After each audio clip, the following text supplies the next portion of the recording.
Barry, as a coach, can you understand what went down at the end of the game when they're trying to pull Lundqvist and they get called for the too many men on the ice penalty that really killed their chances of winning the game? Yeah, it's mass chaos on that bench. It's confusion. Obviously, the player was on the ice for Henrik, and then Henrik stopped.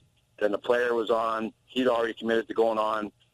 Usually what happens is it's a player coming off the ice is the guy that makes the too many men on the ice penalty, because the guy on the bench is already committed to coming, and the player stops. And that's, I think, what happened. Henrik stopped because he saw there might be a goal-scoring chance coming at him, and that had already made the player on the ice and the extra man. So, but the bench at that time is chaos, and you really got to have a good grip on it. You got to have a good handle, and there was mass confusion at the end of that bench. There's no doubt about that. We've seen so many series that could have had 2, 3, 4 too many men on the ice penalties. The referees let them off sometimes. Sometimes the referees don't see it.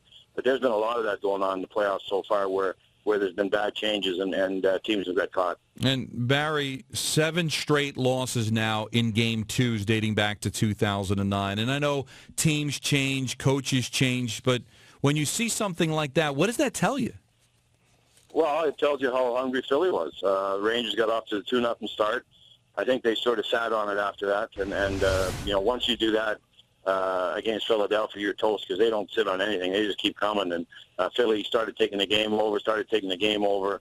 And once it was 2-2, Philly had all the momentum, and Rangers couldn't get it back. So I can't explain that many losses in Game 2.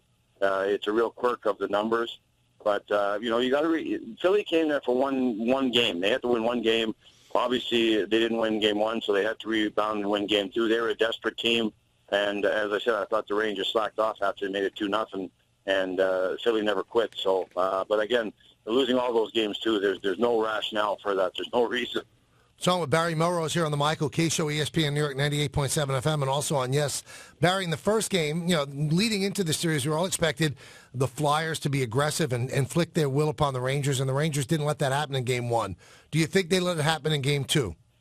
I thought they sat on it. Like I said, after they made the 2-0, they quit hitting. That's why the Rangers were playing so well. They were fast. They were aggressive. They were winning all the races. They were winning all the physical battles. They had the Philadelphia Flyers on their heels.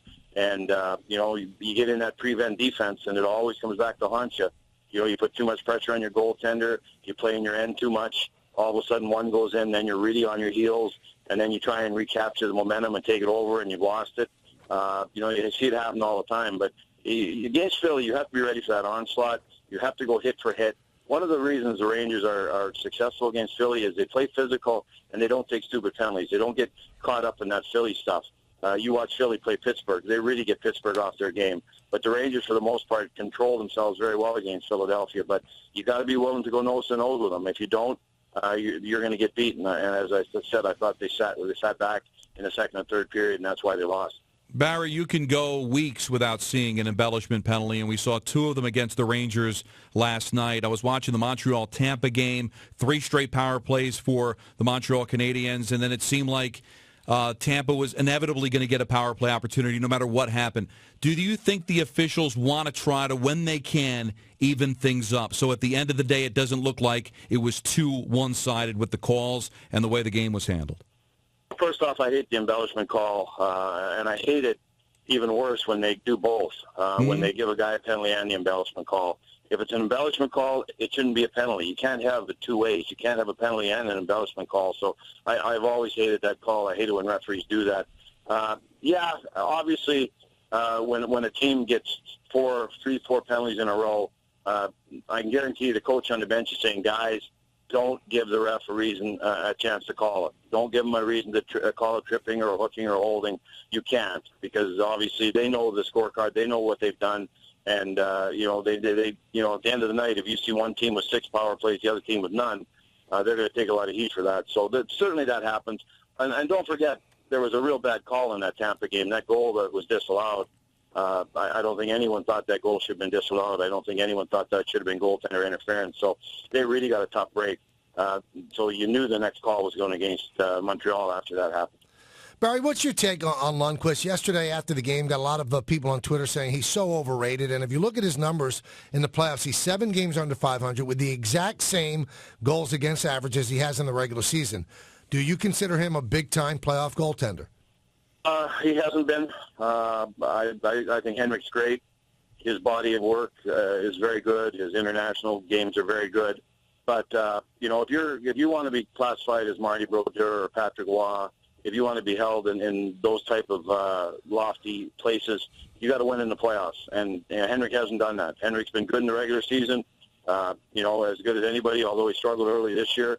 But no, he hasn't been a great playoff goaltender, and that's when you're one of the highest paid goaltenders in the NHL. This is when you need those guys. You need when the team sat back yesterday. You need Henrik to make a couple unbelievable saves to keep them in that thing. So no, I'd have to say Henrik, his playoff performances. If you want to compare him to the greats, no, he's not Marty Brodeur. He's not Patrick Roy. He hasn't had the playoffs those guys have had. Now, you look at Rick Nash and you see 5-6 shots a game, but are you getting the kind of play you would expect from Rick Nash, or does he have to play even better? Nash has to be better. Here's a guy that is supposed to be your best player. I think Richards is playing well. San Luis starting to show, how good he can be. The other extra guys, I think, are playing well. But Nash is your star. Nash is your big guy. Nash is your stud. He has to be better. He has to outplay Claude Giroux. He has to be better, than the other team's best player. So, no, Nash has to be better if the Rangers are going to beat Philadelphia.